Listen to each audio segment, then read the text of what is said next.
পরম প্রেমময় শ্রী শ্রী ঠাকুর অনুকূলচন্দ্রের শ্রীহস্ত লিখিত গ্রন্থ সত্যানুসরণ পাঠ।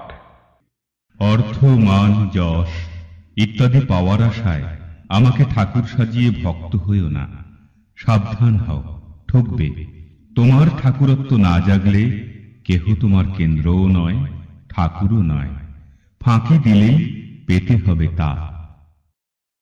ভারতের অবনতি, ডিজেনারেশন, তখন থেকেই আরম্ভ হয়েছে যখন থেকে ভারতবাসীর কাছে অমূর্ত ভগবান অসীম হয়ে উঠেছে।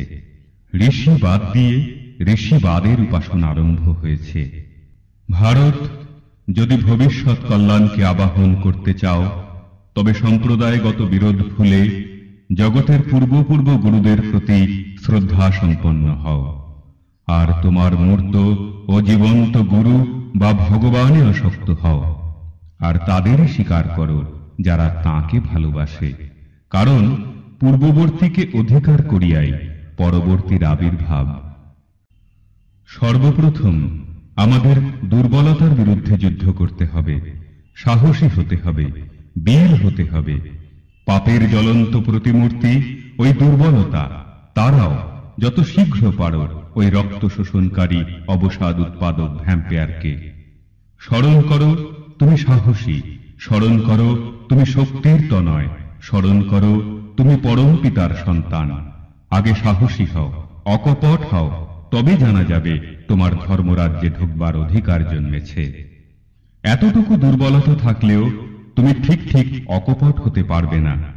আর যতদিন তোমার মন মুখ এক না হচ্ছে, ততদিন তোমার মলিনতার গায়ে হাতও পড়বে না। মন মুখ এক হলে আর ভিতরে গলদ জমতে পারে না।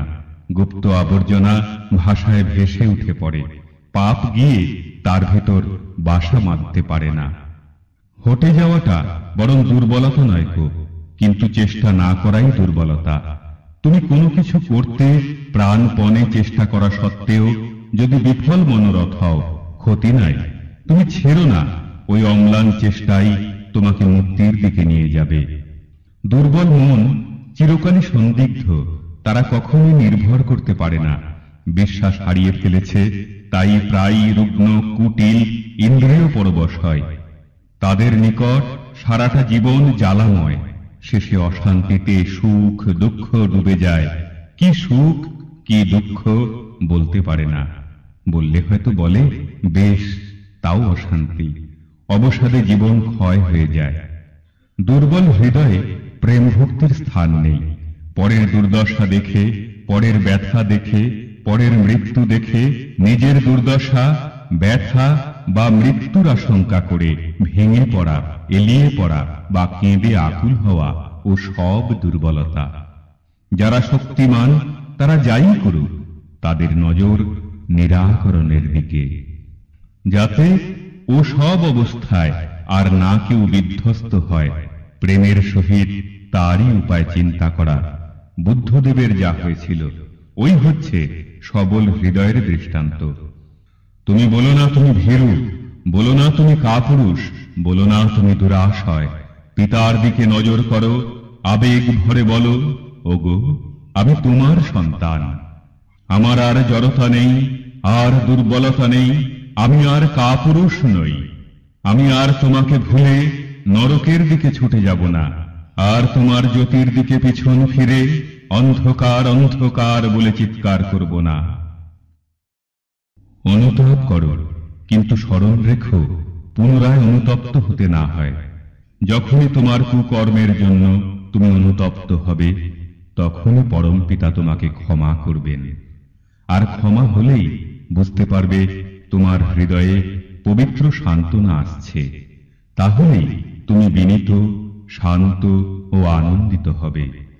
যে অনুতপ্ত হয়েও পুনরায় সেই প্রকার দুষ্কর্মে রত হয়, বুঝতে হবে সে সত্তরই অত্যন্ত দুর্গতিতে পতিত হবে। শুধু মুখে মুখে অনুতাপই নয়, ও আরো অন্তরে অনুতাপ আসার অন্তরায়। প্রকৃত অনুতাপ এলে তার সমস্ত লক্ষণই অল্প বিস্তর প্রকাশ পায়। জগতে মানুষ যত কিছু দুঃখ পায়, তার অধিকাংশই কামিনী কাঞ্চনে আসক্তি থেকে আসে। ও দুটো থেকে যত দূরে সরে থাকা যায় ততই মঙ্গল। ভগবান শ্রীরামকৃষ্ণদেব সবাইকে বিশেষ করে বলেছেন, কামিনী কাঞ্চন থেকে তফাৎ তফাৎ, খুব তফাৎ থাক। কামিনী থেকে কাম বাদ দিলেই ইনি মা হয়ে পড়েন, বিষ অমৃত হয়ে গেল। আর মা মাই, কামিনী নয় গো। মার শেষে গে দিয়ে ভাবলেই সর্বনাশ। সাবধান, মাকে মাগি ভেবে মরো না। প্রত্যেক মাই জগজ্জননী, প্রত্যেক মেয়েই নিজের মায়ের বিভিন্ন রূপ, এমনতর ভাবতে হয়। মাতৃভাব হৃদয়ে প্রতিষ্ঠিত না হলে স্ত্রীলোককে ছুঁতে নেই। যত দূরে থাকা যায় ততই ভালো, এমনকি মুখ দর্শন না করা আরো ভালো। আমার কাম ক্রোধাদি গেল না বলে চিৎকার পারলে কখনোই তারা যায় না। এমন কর্ম, এমন চিন্তা অভ্যাস করে নিতে হয় যাতে কাম ক্রোধাদির গন্ধও নেই, মন যাতে ও সব ভুলে যায়। মনে কাম ক্রোধাদির ভাব না এলে কি করে তারা প্রকাশ পাবে? উপায় উচ্চতর উদার ভাবে নিমজ্জিত থাকা। সৃষ্টিতত্ত্ব, গণিত বিদ্যা, রসায়ন শাস্ত্র ইত্যাদির আলোচনায় কামরিপুর দমন হয়। কামিনী কাঞ্চন সম্বন্ধীয় যে কোন রকম আলোচনাই ওতে আসক্তি এনে দিতে পারে। ওসব আলোচনা থেকে যত দূরে থাকা যায় ততই ভালো। সংকোচী দুঃখ আর প্রসারণী সুখ, যাতে হৃদয়ে দুর্বলতা আসে, ভয় আসে, তাতেই আনন্দের খাঁকতি, আর তাই দুঃখ। চাওয়াটা না পাওয়াই দুঃখ। কিছু চেয়েও না, সব অবস্থায় রাজি থাকো, দুঃখ তোমার কি করবে? দুঃখ কারো প্রকৃতিগত নয় কো, তাকে ইচ্ছে করলেই তাড়িয়ে দেওয়া যেতে পারে। পরম পিতার কাছে প্রার্থনা করো, তোমার ইচ্ছাই মঙ্গল। আমি জানি না কিসে আমার মঙ্গল হবে, আমার ভিতরে তোমার ইচ্ছাই পূর্ণ হোক। আর তার জন্যে তুমি রাজি থাকো, আনন্দে থাকবে, দুঃখ তোমাকে স্পর্শ করবে না। কারো দুঃখের কারণ হয়েও না, কেহ তোমার দুঃখের কারণ হবে না। দুঃখ একরকম ভাব, সুখও একরকম ভাব। অভাবের বা চাওয়ার ভাবটাই দুঃখ। তুমি জগতের হাজার করেও দুঃখ নষ্ট করতে পারবে না, যতক্ষণ তুমি হৃদয় থেকে ওই অভাবের ভাবটা কেড়ে না নিচ্ছ। আর ধর্মই তা করতে পারে।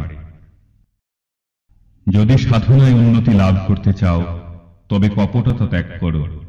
কপট ব্যক্তি অন্যের নিকট সুখ্যাতির আশায় নিজেকে নিজেই প্রবঞ্চনা করে। অল্প বিশ্বাসের দরুন অন্যের প্রকৃত দান হতেও প্রবঞ্চিত হয়। তুমি লাখ গল্প করো, কিন্তু প্রকৃত উন্নতি না হলে তুমি প্রকৃত আনন্দ কখনোই লাভ করতে পারবে না। কপটাশয়ের মুখের কথার সঙ্গে অন্তরের ভাব বিকশিত হয় না, তাই আনন্দের কথাতেও মুখে নিরসতার চিহ্ন দৃষ্ট হয়। কারণ মুখ খুললে কি হয়, হৃদয়ে ভাবের স্ফূর্তি হয় না। অমৃতময় বাড়ি কপটের নিকট তিক্ত লবণময়, তীরে যাইয়াও তার তৃষ্ণা নিবারিত হয় না। সরল ব্যক্তি ঊর্ধ্ব দৃষ্টি সম্পন্ন চাতকের মতো, কপটি নিম্ন দৃষ্টি সম্পন্ন শকুনের মতো। ছোট হও, কিন্তু লক্ষ্য উচ্চ হোক। বড় এবং উচ্চ হয়ে নিম্ন দৃষ্টি সম্পন্ন শকুনের মতো হওয়ায় লাভ কি? কপট হইও না, নিজে ঠকো না, আর অপরকে ঠকিও না। এটা খুবই সত্য কথা যে মনে যখনই অপরের দোষ দেখবার প্রবৃত্তি এসেছে, তখনই ওই দোষ নিজের ভিতরে এসে বাসা বেঁধেছে। তখনই কাল বিলম্ব না করে ওই পাপ প্রবৃত্তি ভেঙে চুরে ঝেঁটিয়ে সাফ করে দিলে তবেই নিস্তার, নইলে সব নষ্ট হয়ে যাবে।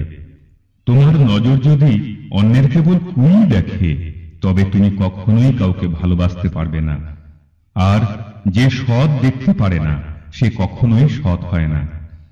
তোমার মন যত নির্মল হবে, তোমার চক্ষু তত নির্মল হবে, আর জগৎটা তোমার নিকট নির্মল হয়ে ভেসে উঠবে। তুমি যাই দেখো না কেন, অন্তরের সহিত সর্বাগ্রে তার ভালোটুকুই দেখতে চেষ্টা করো, আর এই অভ্যাস তুমি মজ্জাগত করে ফেলো।